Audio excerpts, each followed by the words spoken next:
మహాశివరాత్రికి BBG వారి bumper offer. Flat మీది, registration ఖర్చు మాది.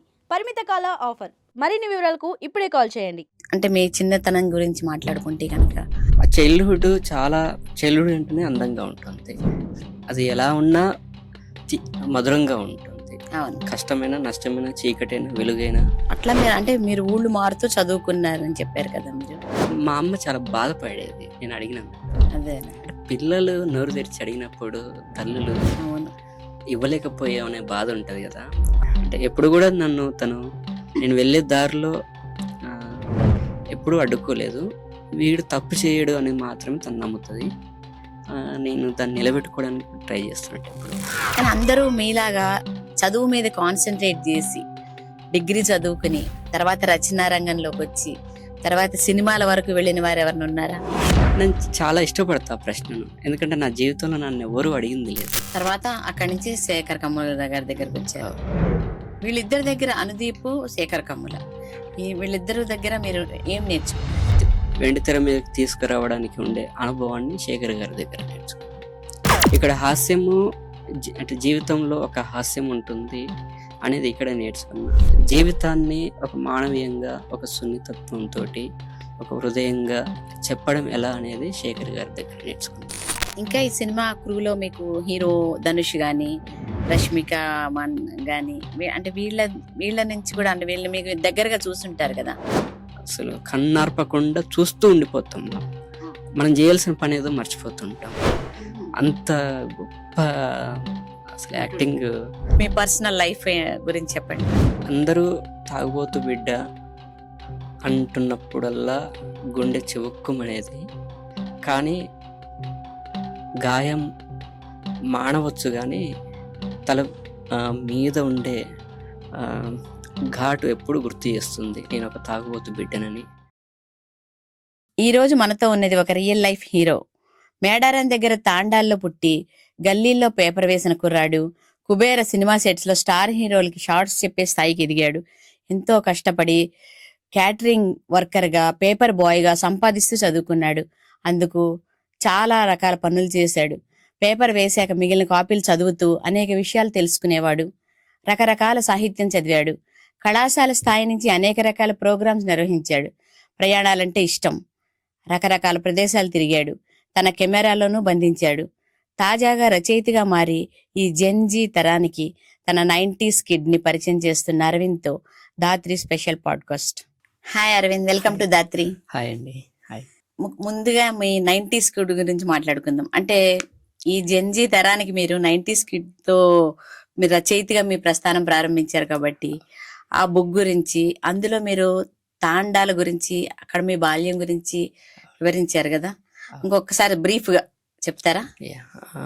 తండా నేను ఎప్పుడు చెప్తూ ఉంటాను, తండా ఒక విశ్వవిద్యాలయం అని మాకు. అంటే నేను లిటరేచర్ చదువుతున్నప్పుడు, అంటే ప్రపంచ చరిత్ర కానీ, ప్రపంచ లిటరేచర్ కానీ, ఇండియన్ లిటరేచర్ కానీ, మాల్గుడ్ డేస్ కా నుంచి ప్రతిదీ చదువుతున్నప్పుడు ఆ చైల్డ్హుడ్ అంటేనే అందంగా ఉంటుంది. అది ఎలా ఉన్నా మధురంగా ఉంటుంది. కష్టమైన, నష్టమైన, చీకటైన, వెలుగైన, అట్లా అందంగా ఉంటుంది. అదొక మరపురాని జ్ఞాపకంగా ఉంటుంది. అట్లా నా జ్ఞాపకాలన్నింటినీ నేను పోగు చేసుకోవడానికి ఇండియన్ లిటరేచర్లో ఉండేటువంటి చైల్డ్హుడ్ బాగా యూజ్ అయింది నాకు. అయితే ఆ చైల్డ్హుడ్ని చదువుతున్నప్పుడు అందులో తండా లేదు, ఊరు బ్యాక్గ్రౌండ్ లేకపోతే నగరం బ్యాక్గ్రౌండ్. కానీ తండా బ్యాక్గ్రౌండ్ చైల్డ్హుడ్ ఎవరైనా రాస్తే బాగుంటుందని వెయిట్ చేస్తా చాలా కాలం. తర్వాత ఈ మధ్యకాలంలో నేను బాగా ట్యూన్ అవ్వడం వల్ల, చూస్తూ ఉండడం వల్ల, తండా కూడా స్వరూపం మారిపోతున్న వేళ, బాల్యం కుండే స్వరూపం కూడా మారిపోతున్న సమయంలో ఈ రెండింటిని కలిపి రాస్తే బాగుంటుంది జమిలీగా అనుకున్నప్పుడు ఆ ఐడియా వచ్చింది. తండాకు ఒక ప్రత్యేకత ఉంటుంది. అంటే ఆ సముదాయం, అంటే ఒకే సముదాయం ఉండేటువంటి కమ్యూనిటీ బంజారా కమ్యూనిటీ. దానికి ఒక ఆహార్యం ఉంటుంది, ఒక భాష ఉంటుంది, ఒక స్వరూపం ఉంటుంది, ఒక పొలిమేర ఉంటుంది, ఒక దేవత, దేవుళ్ళు ఉంటారు దానికి ప్రత్యేకంగా. ఆచార సాంప్రదాయాలు ప్రతిదీ భిన్నంగా ఉంటున్నాయి. మైదాన సమాజంతో పోలిస్తే భిన్నంగా ఉంటుంది. కాబట్టి ఆ తండాను పరిచయం చేస్తూనే నా వ్యక్తిగత అనుభవాలను కూడా అందులో జోడిస్తూ ఒక చిన్న ఎమోషన్, చిన్న డ్రామా, చిన్న యాంగ్జైటీ, ఒక నోస్టాల్జియా, ఇవన్నింటిని కలుపుతూ రాస్తే బాగుంటుంది అనుకున్నప్పుడు 90s కిడ్ మ్యూజింగ్స్ అనేది ఒక పుస్తకంగా రూపాంతరం చెందడానికి అదొక అవకాశం ఏర్పడింది. అంటే ఇంతకు ముందు కూడా మీరు ఏమైనా రాశారా? నేను పోయమ్స్ రాసేవాడిని చైల్డ్హుడ్, అంటే టీనేజ్లో. ఆ తర్వాత పొలిటికల్, సోషల్ కాస్గా ఉండేటువంటి ఆర్టికల్స్ అవి ఎక్కువ రాసేవాడిని. చిన్న చిన్న ఫీచర్స్ అవి రాసేవాడిని, కానీ లిటరేచర్ పెద్దగా ఫిక్షన్ రాయలేదు ఎప్పుడు కూడా. ఫస్ట్ టైం ఫిక్షన్ రాసా. నాన్న మీద ఒక పోయం రాసా. అది అంటే గ్రామాల్లో రాత్రుళ్ళు తాగి వచ్చి మగవాళ్ళు ఆడవాళ్ళని కొడుతున్నప్పుడు ఆ కొట్టబడుతున్నటువంటి తల్లి చీర చెంగు చాటున ఒక పిల్లవాడు బిక్కుగా ఉండేటువంటి ఒక దైన్య స్థితి ఉంటుంది కదా, దాని మీద ఆ కవిత. అది ఎందుకో అందరికీ కనెక్ట్ అయింది ఇండియా వైజ్. మీరు చూసారు అటువంటి పరిస్థితులు? అది అందరం ఎదుర్కొని ఉంటాం కదా లైఫ్లో. అంటే అప్పటికి మా చైల్డ్హుడ్లో సారాయి ట్రెండ్ ఉండేది. ఆ బ్యాక్గ్రౌండ్లో అనుభవంలోంచి రాసింది అది. అది అందరికి కనెక్ట్ అయింది. అది మరాఠీ, కన్నడ, తమిళ్, హిందీ, ఇంగ్లీషు, నేను తెలుగులో రాసా. ఇట్లా ఒక 6 లాంగ్వేజ్ల్లో ఒక 8 ఏళ్ల క్రితం. అందులో ఒక 2 లైన్లు ఏమైనా చెప్తారా? అందరూ తాగుబోతు బిడ్డ అంటున్నప్పుడల్లా గుండె చెవుక్కుమనేది, కానీ గాయం మానవచ్చు కానీ తల మీద ఉండే ఘాటు ఎప్పుడు గుర్తు చేస్తుంది నేను ఒక తాగుబోతు బిడ్డనని. అట్లా ఆ లైన్లో ఉంటుంది. అంటే గాయం మానొచ్చు కానీ ఆ ఘాటు ఉండిపోయినప్పుడల్లా గుర్తు చేస్తుంది. అట్లాంటి ఒక దైన్యం అది ఇప్పటికీ ఉంది. అదొక విషాదం. అంటే మీ చిన్నతనం గురించి మాట్లాడుకుంటే కనుక మీ పేరెంట్స్ ఏం చేసేవారు? పేరెంట్స్, నాన్న వాళ్ళు వడ్రంగి పని చేసేవాళ్ళు ఊర్లో. ఆ తర్వాత వ్యవసాయం కూడా ఉండేది. కూలికి వెళ్ళేవాళ్ళు, వ్యవసాయము, ఇదంతా భాగంగా ఉండేది. తండాలో చుట్టూ 10 తండాలు ఉండేవి మాకు. ఆ తండాల్లో రోజు వ్యవసాయం పనులు, కూలి పనులు, వడ్రంగి పనులు ఇవి రెగ్యులర్గా జరిగాయి. అమ్మ నాన్న అట్లా ఉండేది. వాళ్ళ నీడలో నేను అట్లా చేసేవాడిని. అట్లా మీరు అంటే మీరు ఊళ్ళు మారుతూ చదువుకున్నారని చెప్పారు కదా మీరు. అట్లా చదువుకుంటూ మీరు మధ్యలో మీరు పని చేస్తూ చదువుకున్నారు. అంటే అప్పుడు ఎవరైనా సరే 8th 9th కాంచి పిల్లలు పనులు చేయడం సహజం అప్పటికి. మేమున్న నేపథ్యాల్లో, మేమున్న మారుమూల ప్రాంతాల్లో పిల్లలు పనిచేయడం అనేది కామన్ విషయం. అది చిన్న చిన్న క్యాటరింగ్ పనులు, లేకపోతే కిరాణం కొట్లలో ఉండేవాళ్ళు, బట్టల షాపులలో పనిచేసే పిల్లలు ఉండేవాళ్ళు, రైస్ మిల్లులో పనిచేసే పిల్లలు, రకరకాల పనులు చేసుకుంటూనే చదువుకోవడం అనేది అప్పటికి ఒక అది అది సాంప్రదాయం వచ్చాము. అట్లాంటి ఒక సిచ్యువేషన్ ఉండింది. అందులో భాగమే నేను తప్ప నేనేదో ప్రత్యేకం చేసింది.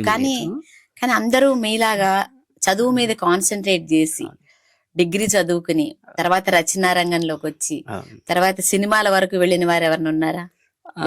అట్లా అరుదు అని చెప్పాలి. చాలా మంది ఏంటంటే పార్ట్ టైం పని చేయడం నేర్చుకునే వాళ్ళు కదా. ఇంటర్లో డబ్బు చేతిలో ఆడుతున్నప్పుడు చదువు తేలిపోయేది చాలా మందికి.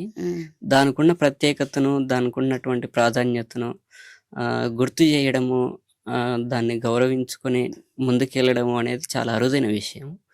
ఆ అవకాశము కొద్ది మందికి దక్కింది అనుకోవాలి. అందులో నాకు ఉంది అనుకుంటున్నా నేను.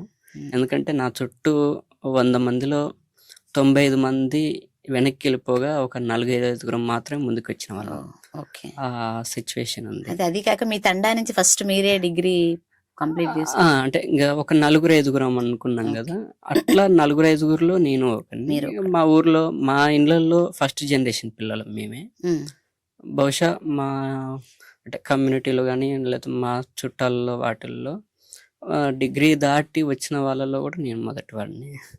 ఒక్కసారి మీరు కనుక ఊహిస్తే ఒక పేపర్ బాయ్ కింద రైస్ మిల్లలో పనిచేసినప్పటికీ తర్వాత కుబేరాలో అసోసియేట్ డైరెక్టర్గా మీరు ఉన్నప్పటికీ అంటే ఈ జర్నీని మీకు ఒకసారి ఊహించుకుంటే మీకు ఎలా అనిపిస్తుంది? ఎప్పుడన్నా మీరు అనుకున్నారా? అంటే పేపర్ బ్యాగ్ చూసేటప్పుడు ప్రపంచం వేరుగా ఉంటుంది. పేపర్లో పడ్డాక ఈ ప్రపంచాన్ని చూడడం ఇంకోలాగా ఉంటుంది. అద్దం ముందు నిలబడ్డము, అద్దంలా నిలబడ్డము ఉండే తేడా ఉంటుంది కదా, అది ఓకే, ఉంటుంది. అరవింద్లో అటువంటి తేడా ఏముంది? అది ఉంటుంది. నేను చిన్నగా ఉన్నప్పుడు పేపర్ వేసేటప్పుడు ప్రతిరోజు పేపర్ చదివేవాళ్ళం, మిగిలిపోయిన పేపర్లు ప్రత్యేకంగా. అప్పుడు ప్రపంచం ఒకలాగా అర్థం అయ్యేది. ప్రపంచం చాలా పెద్దగా అనిపించేది. ప్రపంచంలో మనం భాగమై, ప్రపంచంలో మార్పులో మనం భాగం అవుతున్నప్పుడు ప్రపంచం చాలా చిన్నగా కనబడుతుంది. కాబట్టి మార్చాలనే ఒక ధీమా కూడా వస్తుంది, ఈ ప్రపంచాన్ని మార్చగలరనే నమ్మకం కూడా ఉంది. నమ్మకం కూడా ఉంటుంది. మన శక్తి మేరకు ఎంత మేరకు వీలవుతుంటే అంత మేరకు మారడానికి మనం మారడానికి ట్రై చేస్తున్నాం కాబట్టి ప్రపంచం కూడా మారుతుంది. అంటే అప్పట్లో మీకు ఇలా ఉండాలి, నేను పెరిగి పెద్దయ్యాక ఈ పని చెయ్యాలి అటువంటివి ఏమైనా ఉండేదా? అదేమీ లేదండి. అసలు అంటే మీరు ఎప్పుడు ఒక లక్ష్యం అట్లా ఏం పెట్టుకోలేదు? అట్లా ప్రత్యేకంగా ఏమీ లేదు. అంటే నాకు ఒకటి చెప్పాలనిపిస్తుంది. అంటే నేను ఇప్పటికీ అంటే నాకంటే చిన్న వాళ్ళను నేను ఎప్పుడు అడుగుతుంటా, పెద్దయ్యాక ఏమవుతావు అనేది. నేను చాలా ఇష్టపడతా ఆ ప్రశ్నను, ఎందుకంటే నా జీవితంలో నన్ను ఎవరు అడిగింది లేదు. అంటే పెద్దయ్యాక ఏమవుతావు అనేది చాలా మందికి ఇరిటేషన్ కలుగుతుంది. నేను ఏదే అవుతున్నా నీకెందే అనే ప్రశ్న నేను చాలా మందిని విన్నా. కానీ వాళ్ళు నన్ను ఏమైనా అడుగుతారేమో అనుకుని నేను చాలాసార్లు ప్రిపేర్ అయ్యేవాడిని.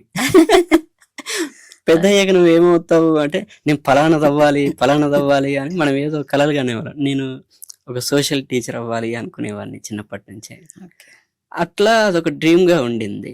తర్వాత ఇంట్లో ఉండే పొజిషన్స్, కారణాలు, వాటిల్లో 10th చదివితే చాలు అనుకున్న సిచ్యువేషన్స్ వచ్చాయి. ఇంటర్ చదివితే చాలు, ఇక ఇంటర్ చదవడం అంటే ఏందే మామూలు మాటలా అని ఊర్లో చుట్టుపక్కల, అంటే ఇంటర్ చదవడం ఇక చాలు, ఇక నీ లైఫ్లో ఇంతకంటే మెచ్యూరిటీ, ఇంతకంటే అసలు గొప్ప స్థానం ఇంకేమీ లేదు అనుకున్న దశల్లో ఎవరైనా వచ్చి నువ్వేమవుతావు అని భుజం మీద చేసి అడిగితే ఎంత బాగుండు అనిపించేది చాలాసార్లు. కాబట్టి నాకు అవకాశం లేదు కాబట్టి నేను అందరిని అడగడం మొదలు పెడుతుంటా. అట్లా అంటే ఎప్పుడూ ఒక సెల్ఫ్ కాన్ఫిడెన్స్ నాకు సాహిత్యం ఇచ్చింది. అంటే చదువుతున్నప్పుడల్లా మనం చదువుతూ ఉంటే తప్ప మనకు ప్రపంచం అర్థం అవ్వదు. ప్రపంచంలో భాగం అవ్వాలంటే చదవాలి. ఈ చదువు, సాహిత్యము రెండు సైమల్టేనియస్గా. అందుకే నేను మామూలు పుస్తకాల కంటే కూడా సాహిత్య పుస్తకాలు ఎక్కువ చదువుకొని పరీక్షలు రాసేవాడిని. ఎప్పుడు అంటే సబ్జెక్ట్స్లో ఉండే పుస్తకాలు 6 మాత్రమే. ఆ 6 పుస్తకాలు నేను ఒక రోజులో చదివేసేవాడిని. అదేం పెద్ద దాస్ క్యాపిటల్ కాదు, లేదా అది పంచజన్యం కాదు, అదేం భగవద్గీత కాదు. కాబట్టి నేను ఇవి చదువుకోవడం మొదలు పెట్టాను కాబట్టి నాకు చాలా చిన్న విషయాలు అవి. అంటే మరి గవర్నమెంట్ జాబ్కి వెళ్దాం అట్లేమీ అనుకోలేదా? అది ఎప్పుడూ లేదండి. ఎందుకంటే నేను ఒకసారి డిగ్రీలో స్కాలర్షిప్ అప్లై చేసిన, అది ఎందుకో రాలేదు. అప్పటి నుంచి నాకు ప్రభుత్వం వల్ల నాకేం ఒరిగింది లేదనిపించింది. రెండోది ఆ స్వరూపం అర్థమవుతుంటుంది కదా, జాబ్స్ అవి, ఆ వెంపర్లాట, పోటీ, వాటిల్లో మనం అనవసరంగా అందులో పడి ఆ ఊబిలో ఇరుక్కోవడం కంటే ప్రత్యేకంగా మనకంటూ ఒక గౌరవంగా మనకు తోచింది, మనకు అందుబాటులో ఉంది, చూసుకుంటూ వెళ్ళిపోవడం బెటర్ అనిపించింది నాకు. అంటే చాలా మంది ఎన్నేళ్ళైనా కూడా పోటీ పరీక్షల్లో ఉంటూ ఇంకా అందులోనే కూరుకుపోయి ఇంకా మార్గం లేదు అనుకుంటూ ఉంటారు కదా. కానీ మీరు దానికి విభిన్నంగా లేదు, ఇంకోటి ఉంది, నేను వేరే సాహిత్యంలో కానీ అటువైపు వెళ్దామని అనుకున్నారు. అంటే సర్వైవల్ ఒకటి ఉంటుందండి. ఫస్ట్ నీ కడుపు నిండితే నువ్వు ఏదన్నా ఆలోచిస్తావు, మిగతాది. మనకు ఆకలవుతూ ఉన్నప్పుడు ఖాళీ కడుపుతోటి మనము ఇంకో ఏదో అందం ద్రాక్ష కోసమో, లేకపోతే కొద్దిగా బాగా ఎగరగలిగితే అందగలిగే ద్రాక్ష కోసమో వెంపర్లాడము నాకు అనాలోచితం అనిపించింది. నా వరకు నాకు చాలామంది అది రేర్గా చాలామంది దక్కే అవకాశం, అది అరుదుగా దక్కే అవకాశం. దానితో కంటే కూడా అందుబాటులో ఉండి మనకు తోచింది మనం చేసుకుంటూ పోవడం మంచిది అనిపించింది నాకు. అందుకు నేను ఆ మార్గం కంటే ఈ మార్గాన్ని ఎంచుకున్నా. మరి సాహిత్యంతో మీకు అంత పరిచయము, అందులో అంత డీప్గా ఇన్వాల్వ్మెంట్, తర్వాత మీరు కూడా ఆలోచన అని ఒక సంస్థ పెట్టి మళ్ళీ చిన్నపిల్లలకు, స్టూడెంట్స్కి అన్ని ప్రోగ్రామ్స్ అవన్నీ నిర్వహించేవాళ్ళు కదా, ఆ థాట్ ఎట్లా వచ్చింది మీకు? అంటే మా స్కూల్ ఏజ్లో, మా టీనేజ్లో మాకు చెప్పిన వాళ్ళు పెద్దగా లేరు. అంటే 6 పుస్తకాలు మాత్రమే కాదు, తరగతి గదిలో చాలా పుస్తకాలు కూడా ఉంటాయి, వాటిని చదవచ్చు అనే కాన్ఫిడెన్స్ ఇచ్చిన మనుషులు లేరు మాకు. ఉమ్, అందుకు మనం ఏదన్నా మన చిన్న పిల్లలకు, మన ఊర్లలో ఉండే చిన్న చిన్న ప్రైమరీ స్కూల్ పిల్లలకు కానీ, హై స్కూల్ పిల్లలకు కానీ చిన్న చిన్న మీటింగ్స్ పెట్టి రకరకాల పుస్తకాలు ఉంటాయి, మనకు నచ్చిన పుస్తకంతో మనం కనెక్ట్ అయ్యి చదువుకోవచ్చు, మనకు నచ్చిన ఒక ఊహాలోకాలను మనం సృష్టించుకోవచ్చు ఇవి చదవడం వల్ల. ఈ పరిచయం ఏదైనా చేస్తే బాగుంటుంది అనుకొని నేను నా ఒకళ్ళిద్దరు స్నేహితులతోటి ఒక ఆలోచన లాంటి చిన్న ఆలోచన, దాని పేరే ఆలోచన, సంస్థ పేరు అట్లాంటి పెట్టుకొని చాలా ప్రతిరోజు ఒక హై స్కూల్ మారుమూల ఉండే ప్రాంతాల్లో ఎవరు వెళ్ళలేని ఊర్లలోకి వెళ్ళి చిన్న చిన్న మీటింగ్ పెట్టి పరిచయాలు చేసి ఇట్లాంటి పుస్తకాలు రంగురంగుల్లో ఉంటాయి, జానపద కథలు ఉంటాయి, పురాణ కథలు ఉంటాయి, ఇట్లా దేశభక్తి కథలు ఉంటాయి, గేయాలు ఉంటాయి, కవిత్వం ఉంటుంది, పాట ఉంటుంది, ఇట్లా పరిచయం చేయడం మొదలుపెట్టాము. అంటే మిగతా కాలేజ్ పిల్లల్లాగా మీరు కాలేజీలో ఉన్నప్పుడు మామూలు కాలేజీ పిల్లల్లాగా వేరే అంటే సినిమాలకి వెళ్ళాలను, సరదాగా తిరగాలను, లేదా సెల్ ఫోన్లకి చాలా మంది అడిక్ట్ అయిపోతున్నారంట, అట్లాగా అటువంటివి ఏం లేవా మీకు? అవేమి లేవు. అంటే నేను ఇంటర్లో ఉన్నప్పుడు నేను పీజీ పిల్లలకు తెలంగాణ ఉద్యమంలో క్లాసులు చెప్పేవాడిని. ఓ అంటే తెలంగాణ వస్తే ఏమొస్తుంది, తెలంగాణ ఎందుకు రావాలి, తెలంగాణ ఉండేటువంటి ప్రత్యేకత ఏంటి, తెలంగాణ కల్చర్ గొప్పతనం ఏమిటి, అంటే నేను 8th 7th నుంచే తెలంగాణ ధూమ్ధామ్లలో మాట్లాడడం ఒక అలవాటుగా, ఒక స్థానం, అవకాశం దక్కింది కాబట్టి దాని కొనసాగింపునే ఉండింది. సినిమాలు కూడా చూసేవాడిని నేను, ఓకే. సినిమాలు చూసేవాడిని, సాహిత్యం చదివేవాడిని, అదే. మ్యూజిక్ వినేవాళ్ళము. కాస్త భిన్నంగా, మరీ అదే. అంత ఏదో గాల్లో కొట్టుకుపోకుండా కాస్త నిలబడగలిగే సాహిత్యము, కళ, సినిమాలు ఇప్పుడు అవి చూస్తూ సాహిత్యంలో మీకు ఉండేవాడిని. నచ్చిన రచయితలు? రచయితలు అంటే నాకు అంటే చాలామంది ఉంటారు. మామూలుగా నేను అంటే కింద నుంచి చూస్తే ఇండియాలో మలయాళం రచయితలు నాకు చాలా ఇష్టము. వైకోం బషీర్ అని ఉంటారు, తర్వాత ఎంటి వాసుదేవ నాయర్, ఈ మధ్య కాలంలో చనిపోయారు. అంటే అనువాదాలు అవి ఎక్కువ అనువాదాలు చదువుతుండేవాళ్ళా? నేను చాలా ఇష్టం నాకు. తర్వాత కన్నడ పుస్తకాలు, అంటే కన్నడ నుంచి తెలుగులోకి శివరామ కారంతో, కువ్వెంపని, సో పూర్ణచంద్ర సోషల్ తేజస్వి, రిఫార్మింగ్ టైప్ బుక్స్ ఎక్కువ చదివేవాళ్ళు. అంతే అండి. సమాజాన్ని రిఫ్లెక్ట్ చేయగలిగే సాహిత్యం మాత్రమే చదవగలిగేది. సెల్ఫ్ కాన్ఫిడెన్స్ పుస్తకాలు నేను ఎప్పుడూ చదవలేదు. ఎందుకు అంటే నేను 100 రాయగలుగుతా, 7 మెట్టుగా 70 మెట్లు ఎక్కడం ఎట్లా అనేది నేను 70 రాయగలుగుతా. అది వాటి వల్ల ఈ ప్రయోజనం ఏమీ ఉండదు. అవన్నీ వెనక్కి తీసుకెళ్ళగలిగే మనుషుల్ని, స్వార్థం వైపు తీసుకెళ్ళగలిగే కాబట్టి స్వార్థరహిత ఒక మానవీయమైనటువంటి ఒక మంచి మాత్రమే ఉండగలిగే సమాజాన్ని ఏదైతే తీసుకెళ్తుందో ఆ సాహిత్యాన్ని నేను ప్రేమిస్తా. దాన్ని మాత్రం నేను సాహిత్యంగా గుర్తిస్తా, దాన్ని ప్రచారం చేస్తా. ఓకే. నేను ఎంత రాయగలుగుతా అనేది తర్వాత, కానీ కనీసం దాని ప్రచారం అయితే చేయగలుగుతా, ఇది మంచి సాహిత్యం అని. అది ఓకే. మరి మీరు సినిమాల్లోకి ఎట్లా వచ్చారు? సినిమాల్లోకి ఇదే అండి, పుస్తకమే. ఏదైనా నేను పుస్తకం నుంచే మొదలు పెట్టే, పుస్తకంతో మొదలైంది నా లైఫ్లో ప్రతిదీ. అవును. అట్లా నేను పుస్తకాలు చదివేటప్పుడు ఇంకొక రీడర్ ఉండేవాడు, అతను కేవి అనుదీప్. తను ఆ సినిమా అప్పటికి పిట్టగోడ సినిమా తీసిండు, జాతిరత్నాల సినిమా నడుస్తుంది. ఆ సమయంలో అంటే నా రైటింగ్ టీంలో ఉంటే బాగుంటుంది అన్నప్పుడు నేను సరే అన్నాను. మామూలుగా అనుదీప్ ఆయన అన్ని కామెడీ టైమింగ్ అదంతా ఎక్కువ ఉంటుంది కదా వాళ్ళ దగ్గర. అవును. మరి మీరేం చూస్తే కొంచెం సీరియస్ రీడర్ లా ఉన్నారు, ఎట్లా ఉండేది అక్కడప్పుడు? అంటే జీవితంలోంచే హాస్యం వస్తుంది. అవును. రెండోది ఏంటంటే దుఃఖంలోంచి హాస్యం వస్తుంది. దుఃఖంకు ఉన్నటువంటి రహస్యం బయట పడితే అదే హాస్యం, కూరుకుపోతేనేమో అదో విషాదం, అందులోంచి బయటపడితే అది హాస్యం. ఇదే నా జీవితం అనుకోవడం హాస్యం. ఉమ్. కాబట్టి ఆ లోతు అనుదీప్కి తెలుసు. మ్హూ. ఆ చీకటికి ఉండే లోతు, ఒంటరితనాల్లో ఉండే లోతు, అన్యాయం జరుగుతున్నప్పుడు ఉమ్. అంటే ఏమీ, కొన్నిసార్లు నిరసన ఎలా ఉంటుందంటే నవ్వడమే నిరసన. ఒక నియంతకు ఎదురుగా నువ్వు నిలబడి నవ్వగలిగితే అంతకంటే విప్లవం ఇంకేమీ లేదు. అది నవ్వు వల్లే కరెక్టే. సాధ్యము. కాబట్టి నవ్వుకు చాలా ఉంటుంది, హాస్యానికి దానికి ఉండే మంచి చెడు ఆ గీత ఉంది కదా, అది అనుదీప్ బాగా తెలుసు. కాబట్టి అందుకు నేను కనెక్ట్ అయ్యాను. అంటే సో నాకు జీవితం ఉంది, సాహిత్యం ఉంది, ఒక ఎమోషన్, నాకు ఒక ఐడియా ఉంది కాబట్టి దానికి హాస్యం జోడవుతే బాగుంటుంది తను అనుకున్నాడు. తనకు నేను సహకారంగా ఉంటే తను అనుకున్నాడు, నేను తనకు సహకారం ఉంటే బాగుంటుంది నేను అనుకున్నాను. అట్లా సో ఆయనతో జాయిన్ అయ్యారు మీరు ఆయన దగ్గర యాజ్ అసిస్టెంట్ డైరెక్టరా? రైటింగ్ టీమ్ రైటింగ్ టీమ్ లో జాయిన్ అయ్యారు. తర్వాత అక్కడి నుంచి శేఖర్ కమ్ముల గారి దగ్గరకు వచ్చారు. వీళ్ళిద్దరి దగ్గర అనుదీప్, శేఖర్ కమ్ముల, ఈ వీళ్ళిద్దరు దగ్గర మీరు ఏం నేర్చుకున్నారు? నేను అనుదీప్ గారి దగ్గర రైటింగ్ టీంలో ఉన్నప్పుడు అంటే ఒక విషయాన్ని పేపర్ మీదకి తేవడంలో ఉండేటువంటి అనుభవాన్ని నేర్చుకున్నా. పేపర్ మీద ఉన్నదాన్ని విజువల్గా అంటే వెండితెర మీదకి తీసుకురావడానికి ఉండే అనుభవాన్ని శేఖర్ గారి దగ్గర నేర్చుకున్నా. ఇక్కడ హాస్యము అంటే జీవితంలో ఒక హాస్యం ఉంటుంది అనేది ఇక్కడ నేర్చుకున్నా. జీవితాన్ని ఒక మానవీయంగా, ఒక సున్నితత్వంతో, ఒక హృదయంగా చెప్పడం ఎలా అనేది శేఖర్ గారి దగ్గర నేర్చుకున్నా. ఇది జీవితాన్ని రాయడం కానుంచి జీవితాన్ని తెరకెక్కించడం వరకు వీళ్ళిద్దరు నాకు కూడి ఎడమగా ఉపయోగపడ్డారు. ఓకే, అయితే మీరు కుబేరా సినిమాకి సెలెక్ట్ అయ్యాక, అంటే అందులో పనిచేయడం మీరు ప్రారంభించాక లొకేషన్స్ కోసం మీరు కొన్ని సుమారు 100 పైన నేను అనుకుంటా లొకేషన్స్ చూసారు, అదంతా అన్నారు.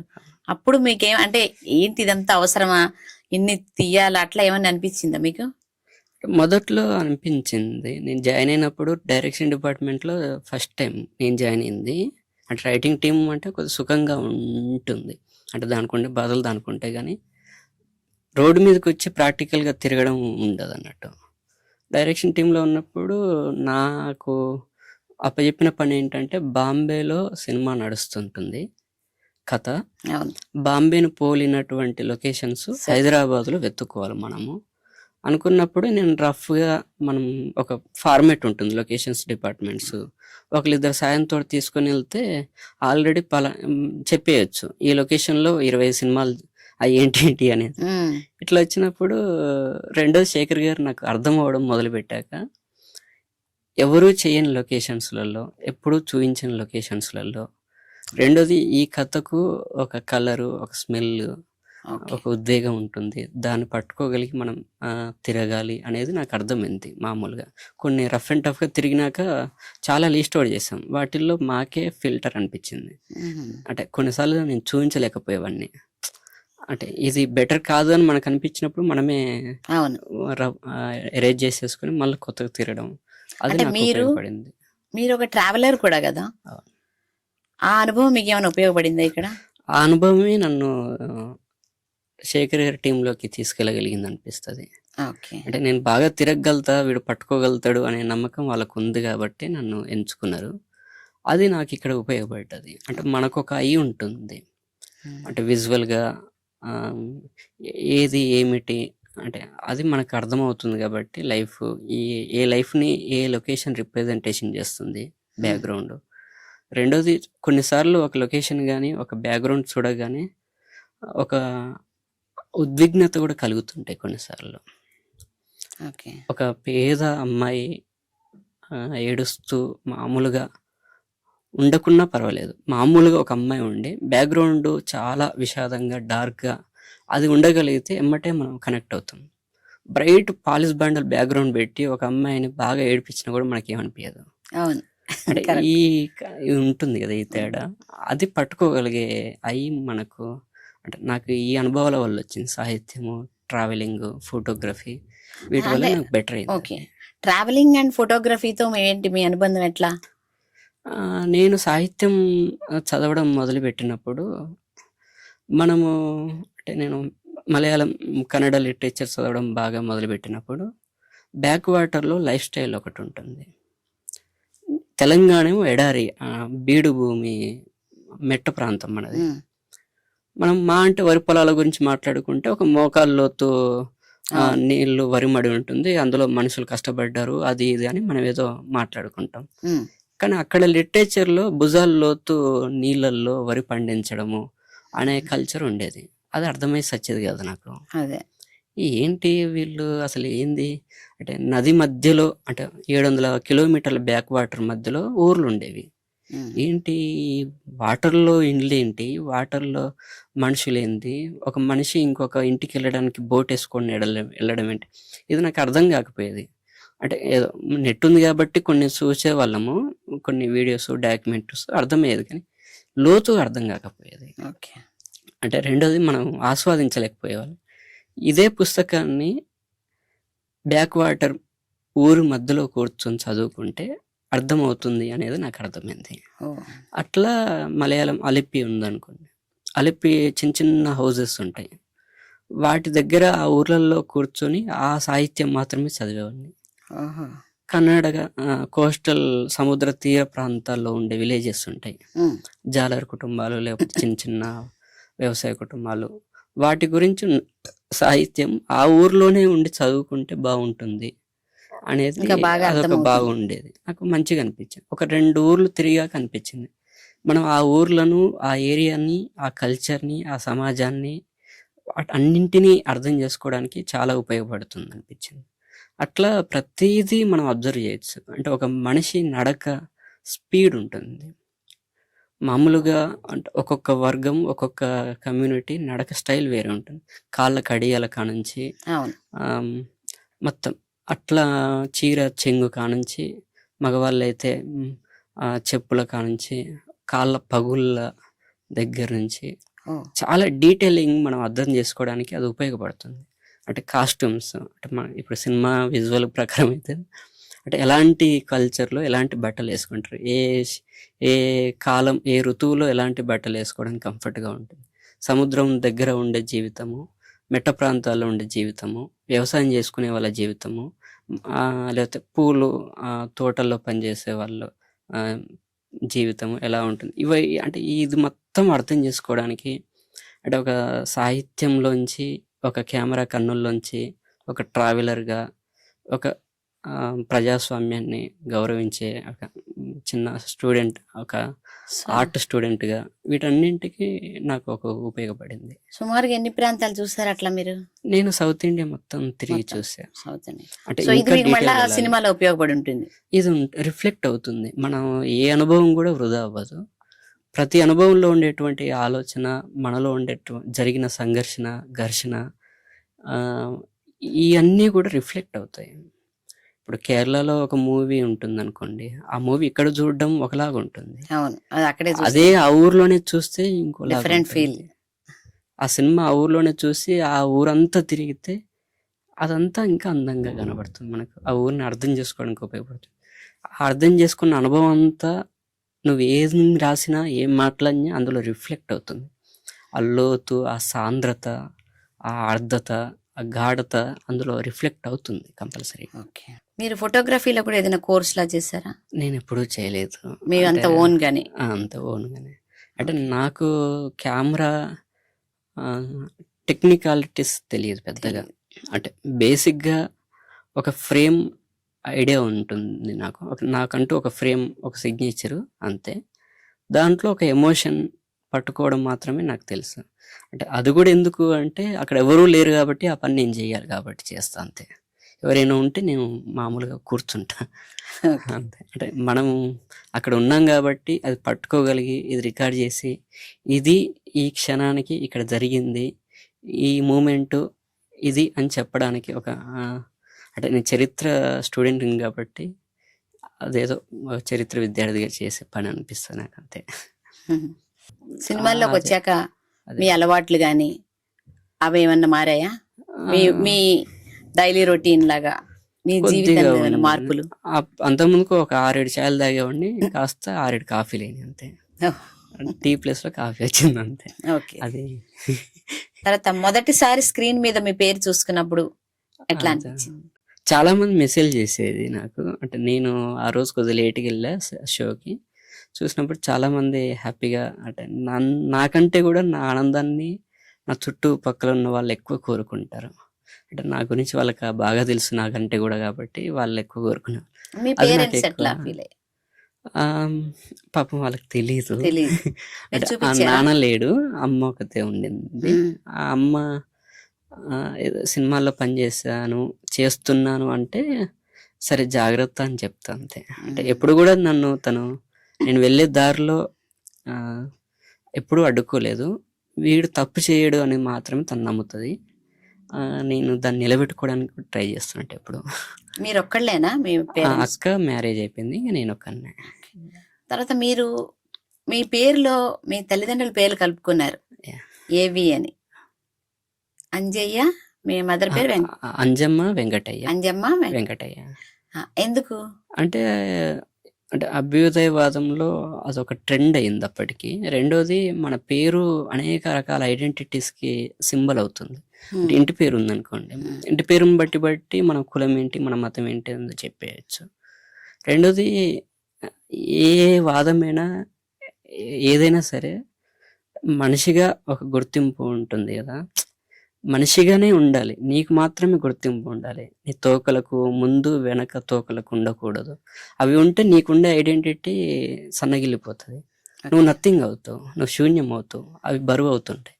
అందుకని నా పేరు నాకు ఒక రిప్రజెంటేషన్, నా అస్తిత్వము. దాంట్లో నేను గౌరవంగా మా అమ్మను మా నాన్నను వాళ్ళ పేర్లు ప్రపంచానికి ఎప్పుడూ తెలియదు కదా, నా పేరు పక్కన పెట్టుకొని, నా పేరు ముందు పెట్టుకొని, లేకపోతే కొన్నిసార్లు వెనకో ముందు ఎవరు ఇష్టం వచ్చినట్టు వాళ్ళు రాస్తుంటారు. అట్లా వాళ్ళు నా పేరు పక్కన పెట్టుకొని రిప్రజెంటేషన్, నేను వాళ్ళకు మాత్రం చెందినవాడిని అని చెప్పడానికి నాకు ఎప్పుడూ గౌరవం అనిపిస్తుంది. చాలా మంది చేస్తారు దేశంలో. మరి నాకు తెలిసి అయితే నాకు తెలీదు. అది ఎందుకో దాని గురించి ఆ పాయింట్ వినగానే చాలా రేర్ గా చాలా మంచిగా అనిపించింది. అయితే ఇంత సున్నితమైన మీరు మరి సినిమా పరిశ్రమలో నెగ్గుకు రాగలరా? అక్కడ చాలా రకాల రాజకీయాలు ఉంటాయి, రకరకాల అంటే ధోరణులు ఉంటాయి, చాలా ఉంటాయి కదా. అయితే మనం ఎవరి కాంపౌండ్ లో ఉన్నాం, ఎవరి దగ్గర ఉన్నాం అనేది కూడా మీరు అందుకు తగిన వారిని ఎంచుకుంటున్నారా? అంతే. నాకు అంటే గౌరవం ఎక్కడ ఉంటుందో నేను అక్కడే ఉండడానికి ట్రై చేస్తాను. ఇప్పుడు అనుదీప్ కానీ లేకపోతే శేఖర్ గారు కానీ ఎవరైనా ఒక మనిషికి ఒక విలువ ఉంటుందని నమ్మే మనుషులు వాళ్ళు. కాబట్టి నాకు ఆ గౌరవం వాళ్ళు ఇస్తారు. నేను అంతకంటే ప్రేమను, గౌరవాన్ని, పనిని వాళ్ళకి తిరిగిస్తాను. అది నాకు సినిమా రంగానికి నేను నిర్దేశించుకున్నదాన్ని. అంటే నేను డబ్బుల కోసమో ఇంకో దానికోసమో పని చేయగలిగితే ఇవి తగ్గుద్ది. అంటే సమాజంలో అన్నీ ఉండాలి, బట్ అన్ని చోట్ల అన్నీ ఉంటాయా ఉండవా అనేది ఎవరి అనుభవాలు వాళ్ళకు. నా అనుభవంలో మాత్రం నాకు ఎప్పుడు కూడా చేదనుభవాలు ఎప్పుడూ దొరకలేదు. అంటే ఎప్పుడు పీస్ఫుల్గానే లైఫ్ సాగిపోయింది ఇండస్ట్రీలో. ఇప్పటికి కూడా మీరు కొనసాగిస్తున్నారా మీ సేవా కార్యక్రమాలు కానీ, మీ సాహిత్య కార్యక్రమాలు? ఆ సేవ అనంత పెద్ద పదం కాదు కానీ మామూలుగా నేను రాస్తూ ఉంటాను. నాతో వచ్చినంత ఏదో ఉడత భక్తిగా ఏదో నా స్థాయిలో నేను పని చేసుకుంటూ వెళ్ళిపోతున్నాను. ఇప్పుడు మీ ఫస్ట్ సినిమా ప్రిన్స్ కదా, అఫీషియల్ గా ఫ్రెండ్స్. దానికి మీరు రైటర్ గా వర్క్ చేస్తారు. Writing team. కుబేరాకి వచ్చేసరికి డైరెక్షన్ అసోసియేట్ డైరెక్టర్. అయితే కుబేరా సినిమాలో మీకు ఎక్కువ ఎక్స్పీరియన్స్ ఉండి ఉంటుంది రకరకాలుగా. కొంచెం ఆ ఎక్స్పీరియన్స్ గురించి చెప్పండి. నేను మొదట్లో లొకేషన్స్ చూడడం కోసం, లొకేషన్స్ కోసం, అందులో నా పర్పసే లొకేషన్స్ కోసం. అది కాస్త అంటే లైఫ్ మనకు ఉండడం వల్ల సినిమా కూడా ఒక జీవితంలోంచి వచ్చిన సినిమా కాబట్టి దానికి నేను యాడ్ ఆన్ అవుతా అనుకున్నప్పుడు వాళ్ళు నాకు ఆర్ట్ డిపార్ట్మెంట్కి కూడా అప్పచెప్పారు. అప్పుడు ఆర్ట్ డిపార్ట్మెంట్ పనిచేస్తున్నప్పుడు తోటతరణి గారు జాయిన్ అవ్వడము, ఆయన ఏంటి మా అందరికీ ఒక పెద్ద సక్సెస్ అనిపించింది. అంటే మేము నేను చిన్నప్పటి నుంచి కూడా ఇంటర్వ్యూల్లో ఒక నిలువెత్తు శిఖరం అయినా. అవును, ఆయన అసలు ఏమంటే అది సృష్టిస్తుంది. ఒక రకంగా చెప్పాలంటే ఈ కళా ప్రపంచంలో ఆయన ఒక బ్రహ్మ. అట్లాంటి మనిషి సెట్లో వస్తున్నాడు అనిపించినప్పుడు మాకు మిరాకిల్ అనిపించింది. ఆయన దగ్గర కొన్ని రోజుల్లోనే నేను ఆయన దగ్గర అంటే డైరెక్షన్ టీం నుంచి నేను ఇన్ఛార్జ్ ఆర్ట్ డిపార్ట్మెంట్కి. అట్లా నేను ఆయన చాలా పెద్ద ఆయన ఇచ్చే గైడ్ లైన్స్, ఆయన స్కెచెస్ అవన్నీ నడుస్తూ ఉంటే గ్రౌండ్లో వాటిని ఇంప్లిమెంట్ చేసి సరైన సమయానికి డైరెక్టర్ గారికి అందించడము, ఆ పని నేను చేయాల్సి వచ్చింది. అప్పుడు చాలా విషయాలు నేర్చుకోవాల్సి వచ్చింది. చాలా విషయాలు సైలెంట్గా చాలా నేర్చుకున్నాను. శేఖర్ గారి విజువల్ కానీ, తర్వాత తోటతరణి సార్ వల్ల పర్టికులర్గా తరణి గారి దగ్గర మీరు గమనించింది ఏంటి, నేర్చుకున్నది ఏంటి? మనము ఎంత గొప్ప వాళ్ళమైనా సరే డిసిప్లిన్ ఒకటి కంపల్సరీ. అది ఆయన నుంచి మనం చాలా నేర్చుకోవచ్చు. అంటే కమిట్మెంట్ అసలు కొన్ని గంటల పాటు, అంటే ఇప్పటికీ ఆయన వయసు చాలా పెద్దది. 14-15 గంటలు నిలబడి పనిచేయగలుగుతాడు ఆయన. అంటే ఇప్పటికీ స్టిల్ టుడే వరల్డ్కి ఆ కమిట్మెంట్ ఎప్పుడు కూడా ఆయన సరే ఈ సెట్ మనం వెయ్యాలి అని శేఖర్ గారు చెప్పినప్పుడు ట్రై చేస్తా అంటాడు ఆయన. చేద్దామని ఎప్పుడు అన్నాడు, ట్రై చేస్తా అంటాడు. మనం ఒకటి అనుకుంటాం కదా ఒక స్కేల్లో, దాన్ని మించి 5-6 రెట్లల్లో అందంగా అది ఇస్తాడు మనకు తిరిగి ఆయన. అయినా కూడా ఆయన ట్రై చేస్తానే అంటాడు అన్నట్టు. ఆ డీసెన్సీ, ఆ క్రమశిక్షణ అది ఉంది కదండి, అది మనం చాలా నేర్చుకోవచ్చు. అది లైఫ్లో పర్సనల్గా కూడా మనం అప్లై చేసుకోవచ్చు ఆ మెథడ్ని. అది ఆయన నుంచి చాలా నేర్చుకోవచ్చు. అంటే ఒక చిన్న చిన్న వస్తువులతోటి మ్యాజిక్ ఎలా చేయొచ్చు, ఉన్న వాటితోటే, ఉన్న సోర్స్ తోటే, ఉన్న మ్యాన్ పవర్ తోటే, అది కూడా వాటన్నింటితోటే డైరెక్టర్కి అనుకూలంగా, కెమెరామెన్కి అనుకూలంగా, అన్నింటికంటే ఆయన యాక్టర్స్కి, అంటే మనుషులు కదా ఎదుట, సెట్ బాయ్స్ కానించి యాక్టర్స్, హీరో హీరోయిన్ల వరకు అందరికీ సేఫ్గా ఉండేలాగా ఒక సెట్ రెడీ చేసి పెడతాడు ఆయన. సేఫ్టీ ఉందా లేదా అనేది ఫస్ట్ చూసుకుంటాడు ఆయన. అది చూసుకున్నాకనే అలౌ చేయమంటుంటాడు అన్నట్టు. అంత డిసిప్లిన్, అంత డీటెయిలింగ్, ఆర్ట్ వైజ్ కూడా డీటెయిలింగ్, ఎస్థెటిక్స్, కలర్, ఇవన్నీ ఆయన నుంచి మనం చాలా జాగ్రత్తగా సైలెంట్గా అబ్జర్వ్ చేసుకుంటే చాలా విషయాలు తెలుస్తుంటాయి. ఆయన నిజానికి ఒక విశ్వవిద్యాలయం లాంటి వాడు మాకు. అంటే మా పక్కన నిలబడ్డ ఒక యూనివర్సిటీ ఆయన. నేను అంటే శంకరాభరణం కాంచి సాగరసం, అప్పటి నుంచి ఆయన ఇప్పటి వరకు అలు పెరగకుండా ఆయన నేర్చుకుంటూ ప్రతి పనిని ప్రతి దశలో దాన్ని రిఫ్లెక్ట్ చేసుకుంటూ నడుస్తున్న కళాకారుడు. అంటే నేను ట్రై చేస్తా అనడంలోనే ఆ అర్థం ఉంది. అది అప్లై నాకు అప్పుడు అనిపించింది, మనం ఏం చేసినా నేర్చుకుంటూనే చేయాలి అనేది. ఇంకా ఈ సినిమా క్రూలో మీకు హీరో ధనుష్ గాని, రష్మిక మన్ గాని, అంటే వీళ్ళ నుంచి కూడా, అంటే వీళ్ళని మీకు దగ్గరగా చూస్తుంటారు కదా, వారి స్వభావం గాని, అంటే వాళ్ళ నుంచి నేర్చుకోదగింది అట్లా ఏమైనా అనిపించిందా? వాళ్ళిద్దరి నుంచి నిజంగా కెమెరా యాక్షన్ టైంలో నేను చాలాసార్లు మోసపోయాను. ధనుష్ సార్ పక్కన ఆయనను చూస్తూ కనికట్టులాగా ఉంటుంది ఆయన యాక్టింగ్ అంతా. అంటే అసలు మనం అసలు కన్నార్పకుండా చూస్తూ ఉండిపోతాం. మనం చేయాల్సిన పని ఏదో మర్చిపోతుంటాం. అంత ఇన్వాల్వ్ ఒక రకంగా బానిసగా నిలబడిపోతాం, ఇట్లా చూస్తూ ఉండిపోతాం. అంత గొప్ప అసలు యాక్టింగ్ నేను చూడలేదు. చాలాసార్లు అది చూస్తూ నా పని చాలాసార్లు మర్చిపోయాను. అందుకని నేను కొన్నిసార్లు రియలైజ్ అయ్యి తర్వాత నేలకు తలకాయ చూసేవాడిని. తర్వాత నా పని ఏదో నేను చేసుకునేది. అంటే అంత గొప్ప కమిట్మెంట్ తోటి, అంటే 100% డైరెక్టర్కి ఏం కావాలో అది ఇవ్వగలగడం చాలా చిన్న విషయం కాదు. అది అప్లై చేసుకున్నాను నేను నా ఆర్ట్ డిపార్ట్మెంట్కి కానీ, నా లొకేషన్స్కి కానీ. డైరెక్టర్కి ఏమి ఇవ్వగలుగుతామో, ఎంత మేరకు ఇవ్వగలుగుతామో అంత ట్రై చేసి ఇవ్వాలి మనం, అంతే. ఇంకా నో అనే మాట చెప్పకుండా వీడికి చెప్పొచ్చో లేదో అనే థాట్ మన పైన ఉన్న వాళ్ళకి రాకుండా మనం అట్లా పని చేయగలగడం అనేది నేర్చుకోవాలి. అంటే ఈ మనిషికి ఈ పని చెప్పొచ్చు అనేది ఎప్పుడూ అనిపించాలి ఆయనకు, ఎదుటి వాళ్ళకు. అప్పుడు మనం సక్సెస్ అవుతుంటాం. అది మనకుండే గౌరవాన్ని నిలబెట్టుకోవాల్సి వస్తుంది. అట్లా రష్మిక గారు కూడా ఆమె ఉండే సింప్లిసిటీ, నా టీంలో ఆర్ట్ టీంలో సెట్ బాయ్స్ కాంచి అందరినీ గౌరవంగా ప్రేమతోటి పలకరించడము కానీ, అంటే ప్రతి మనిషిని గౌరవించడం, ప్రతి మనిషికి ఒక విలువ ఉందనేది, విలువను గుర్తించడము చిన్న విషయం కాదు.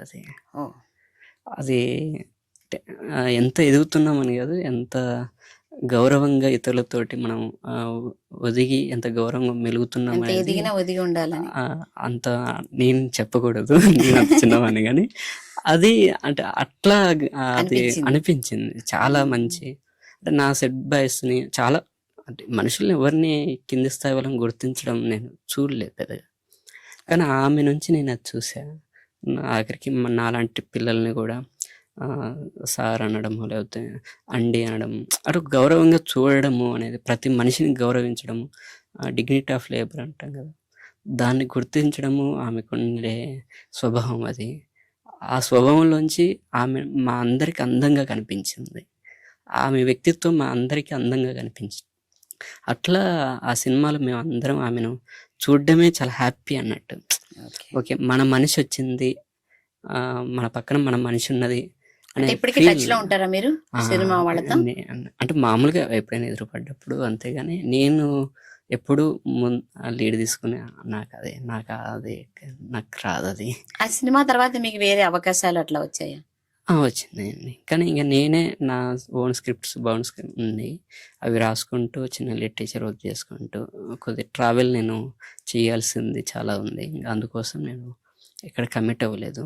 నా ఫ్రెండ్ సర్కిల్స్ వాళ్ళు చేస్తున్నారు, వాళ్ళతోటి నేను అసోసియేట్ అయ్యి ఫ్రెండ్లీగా ఒకరికొకరు సాయం చేసుకుంటాం, అది సరిపోతుంది ప్రస్తుతానికి. భవిష్యత్తులో డైరెక్షన్ చేసే ఉద్దేశం అట్లా ఉందా మీకు? అంటే నాకు నా స్టోరీస్ ఉన్నాయి, అవి ఎవరైనా చేయలేకపోతే నేనే చేసుకుంటాను డైరెక్షన్. ఓకే, మీ దగ్గర రైటర్ గా ఉండాలని, స్టోరీలు డెవలప్ చేస్తున్నారా మీరు? రైటర్ గా ఉండాలనేది నాకు ఉండే రైటర్ లక్ష్యం. ఎక్కువ మీకు రైటర్ గానే ఇష్టం? రైటర్ గానే ఇష్టం, అదే గౌరవం అనిపిస్తుంది నాకు. ఓకే, సో డైరెక్టర్ అరవింద్, అంతకంటే ఫిలిం బై కూడా అరవింద్, రైటర్ అరవింద్ అనేది నాకు ముద్దుగా అనిపిస్తుంది. ఆ తర్వాత అవసరం బట్టి అప్పుడు తర్వాత రిటర్న్ అండ్ డైరెక్టెడ్ బై అని వస్తుందా? రావచ్చు. ఓకే, మీకంటే మీ పర్సనల్ లైఫ్ గురించి చెప్పండి. ఇంకా అదండి, అంటే నేను పుట్టి పెరిగింది తండాలో, తర్వాత చదువుకుంది ఒక మారుమూల హాలియా అని నల్గొండ జిల్లాలో ఒక చిన్న టౌను. ఆ టౌన్లో ఇప్పుడు ఎక్కడ సెటిల్ అయ్యారు? ఇప్పుడు హైదరాబాద్, ఇక్కడే, అంటే నేను ఇక్కడే ఉంటున్నాను, మన తార్నాక ఉస్మాన్ యూనివర్సిటీ పక్కన బస్తీలో ఉంటాను నేను. ఇంకా అదే సాహిత్యము, సినిమా, ట్రావెలింగ్, ఇంకా ఇవి నాకు మంచి. ఫైనాన్షియల్ గా మీరు స్టెబిలైజ్ అయ్యారా? ఓకే, పర్వాలేదు. అంటే త్రూ బుక్స్, అంటే మీరు సినిమాలో కంటిన్యూస్ గా వర్క్ చేయట్లేదు కదా, సో మరి ఏం జాబ్ ఏమన్నా వేరే ఏదన్నా మీకు ఏంటి? అంటే ఉన్నంతలోనే జీవించడం అలవాటు కాబట్టి అది పెద్ద నష్టం కాదు, కష్టం కాదు. ఇంకా మీకు మ్యారేజ్ అవ్వలేదు కదా? కాలేదు. భవిష్యత్తులో ఒక మంచి రైటర్ గా బాగా వర్క్ చేసి ఒక మంచి అవార్డు తీసుకోవాలి, అటువంటి లక్ష్యాలు ఏమన్నా ఉన్నాయా మీకు? అంటే అవార్డు అదేం లేదండి. అంటే మనం నిజాయితీగా ఒక పనిని చేయాలి. మనం సమాజం నుంచి చాలా తీసుకుంటున్నాము, పే బ్యాక్ సొసైటీకి తిరిగి ఇవ్వాలి. నిజాయితీగా మనం అనుకున్న పనిని, మనం చేస్తున్న పనిని చాలా జాగ్రత్తగా, నిశ్చితంగా, ఇంకెవ్వరిని అంటే గాయపరచకుండా, మరీ ముఖ్యంగా గాయపడ్డ వాళ్ళని గాయపరచకుండా, పెట్టే వాళ్ళని గాయపరిస్తే నాకు హ్యాపీనే, అది నాకు ప్రాబ్లమే లేదు. చార్లీ చాప్లిన్ అంటాడు కదా, 90% మందిని నవ్వించడానికి ఆ 90% గాయపరుస్తున్న 10% గెలిచేయడం నాకు ఇష్టం అన్నట్టు నేను అది చేస్తా. కానీ 90% గాయపడ్డ వాళ్ళని ఎప్పుడూ గాయపరచడానికి నేను ఇష్టపడను, గాయపరుస్తున్న వాళ్ళని కూడా నేను ఇష్టపడను. నా రచన కానీ, నా సినిమా కానీ, ఏదైనా సరే నేను ఆ దిశ, అది నాకు గైడ్లైన్స్, మినిమం గైడ్లైన్స్, అది అట్లా వెళ్తా. అవార్డులు అవి వస్తుంటే మనం ఆ జర్నీలో తీసుకుంటామా లేదా ఆ క్షణానికి, అది తర్వాత. మీకు ఇష్టమైన సినిమా నటీనటులు? సినిమా నటీనటుల కంటే నాకు డైరెక్టర్లు ఇష్టం. అంటే నేను వాళ్ళనే హీరోలు అనుకుంటా. మణిరత్నం గారు, తర్వాత శేఖర్ కమల గారు, తర్వాత మలయాళంలో అయితే అదుర్ గోపాలకృష్ణన్ గారు, తర్వాత మృణాల్ సేన్, సత్యజిత్ రే, తర్వాత రాజ్ కుమార్ హిరాని. ఇష్టం లేదా? అంటే చూస్తూ ఉంటామండి, వాళ్ళైతే వాళ్ళ వ్యక్తిత్వంలోంచి మొత్తం అబ్జర్వ్ చేస్తాం కదా. ఇప్పుడు అట్లా, ఇప్పుడు మారి సెల్వరాజు గారు ఉన్నారు, ఇప్పుడు అనుదీప్ ఉన్నారు. అంటే ఆ సెన్సిబిలిటీస్, ఒక విషయాన్ని కన్విన్స్ చేయడము, ఒక ఆర్ద్రతతోటి, ఒక మానవీయతతోటి ఎంత డిసిప్లిన్గా చెప్తున్నారు అనేది కూడా చూస్తాం కదా. ఆ ఫ్రేమ్లో చూసినప్పుడు ఈ మధ్యకాలంలో ఒక దండోరా సినిమా వచ్చింది, అది చాలా మంచిగా అనిపించింది నాకు. ఆ సెన్సిబిలిటీస్ని ఎక్కడ మిస్ అవ్వకుండా చాలా సింపుల్గా హాయిగా కన్విన్స్ చేస్తూ తను అనుకున్న దాన్ని తన దారిలోకి జనాన్ని కొద్ది మోటివేషన్ చేస్తూ తీసుకురావడం, ఆ. అట్లాంటి సినిమాలు నాకు ఇష్టం. అదే ఇటువంటి ఈ మధ్య వస్తున్నాయి కదా బలగం దండోర ఇటువంటి బలగా అటువంటివి చూసినప్పుడు మీకు కూడా మరి మీరు రాసిన దానిలో కానీ మీరు ఎదుర్కొన్న రిఫ్లెక్ట్ పరిస్థితులు అవుతుంటాయి, రిఫ్లెక్ట్ తీస్తే అవుతుంటాయి. బాగుంటుందని అనిపిస్తుంది. అంటే ఇవన్నీ చూస్తున్నప్పుడు ఇవన్నీ రిఫ్లెక్ట్ అవుతాయండి. అంటే ప్రతి అనుభవం ఉంది కదా, మన ఎమోషన్ ఉంది కదా, మనం ఈ ప్రతి ఒకరితోటి ఒక సినిమా చూసినప్పుడు, ఒక ప్లే చూసినప్పుడు, ఒక మలయాళం సినిమా చూసినప్పుడు కూడా ఒక అనుభవం ఉంటుంది కదా. ఆ అనుభవం మనం రాసే దాంట్లో, మన నడవడికలో, మన రచనలో అది రిఫ్లెక్ట్ అవుతుంది. ఓకే. అది కంపల్సరీగా ఉంటుంది. అంటే జీవితాన్ని సెన్సిటివ్గా, సెన్సిబిలిటీగా, చిన్న హాస్యంతో అది చెప్పడం నాకు ఇష్టము. ఎవరైనా చెప్తున్నారు అంటే నేను అందులో జాయిన్ అయ్యి పనిచేయడం నాకు ఇంకా ఇష్టం. అరవింద్ లో ఉన్న ఒక ఫన్నీ సైడ్ గురించి మాకు తెలుసుకోవాలనుంది. అంటే బుక్ లో గానీ బయట గానీ దాని గురించి ఏం చెప్తారు?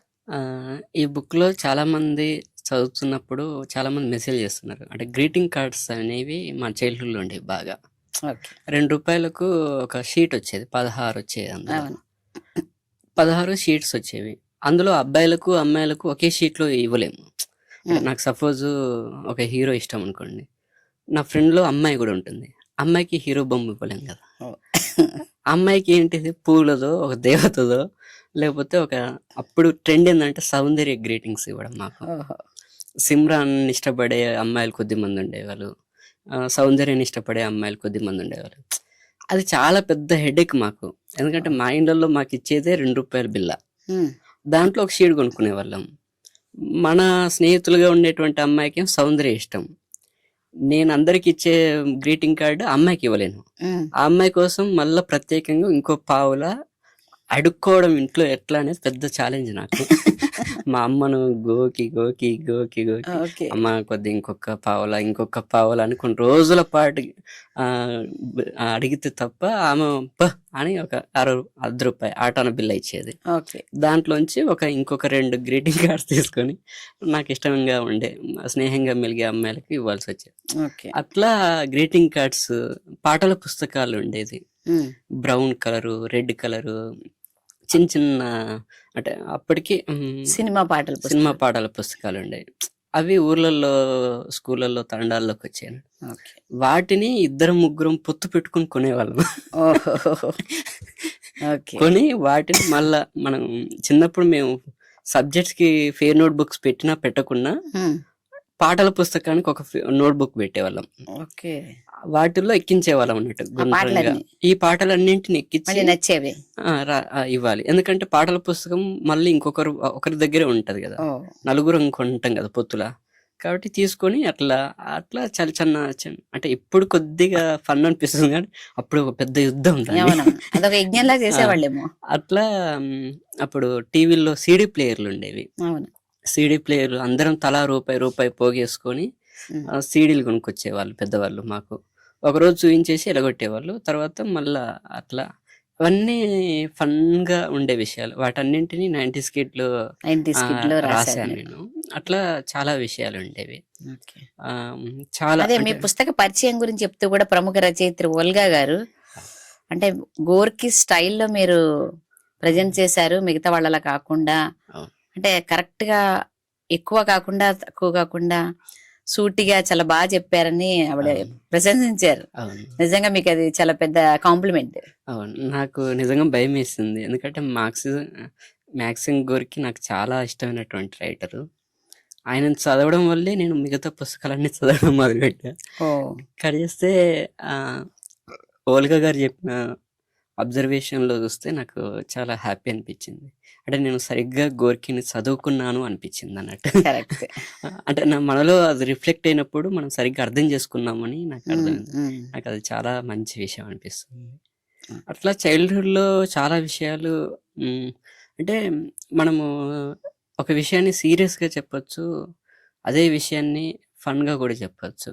నేను రెండోది ఎంచుకున్నా అన్నట్టు, ఫన్ గా చెప్పాను. కానీ మీరు కామెడీ రైటింగ్ ఇష్టపడతారా?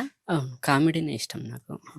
అంటే దుఃఖం చాలా ఉంది ప్రపంచంలో, దాన్ని పంచడానికి మళ్ళా మనం ఎందుకు దుఃఖాన్ని కాస్త హాస్యంగా చెప్పొచ్చా అనేది నేను ప్రయత్నం చేస్తా. అంటే మీరు అట్లా ఇప్పుడు చెప్పింది రాసిన ఆ స్క్రిప్ట్ ప్రయత్నం. అవేమైనా కూడా కామెడీగా ఉంటాయి అయితే. చూడ్డానికి కామెడీగా ఉంటాయి. ఉమ్. బట్ లోపల ఒక రకమైన అదే దుఃఖం అంతర్లీనంగా ఉంటుంది. వేరే మీనింగ్ ఉండొచ్చు, ఉంటుంది. కానీ బేసిక్ గా అది కామెడీ రిలేటెడ్. అంతే. ఈవెన్ మీరు రాసిన ప్రిన్స్ సినిమాలో గానీ కామెడీ ట్రాక్స్ రాసారా మీరు? అందులో హెల్ప్ చేసేవాళ్ళం అందరం. అంటే ఒక ట్రాక్ ఉంటుంది, అందులో ఒక నలుగురు ఈవెన్ ఉంటాము. జాతిరత్నాల్లో కూడా చేశారా? నేను జాతిరత్నాలకు చేయలేదు, ప్రిన్స్ వరకే లిమిట్ అయినా. వేరే ఫ్రెండ్స్వి అవి వర్క్ చేసేవన్నా. ఓకే.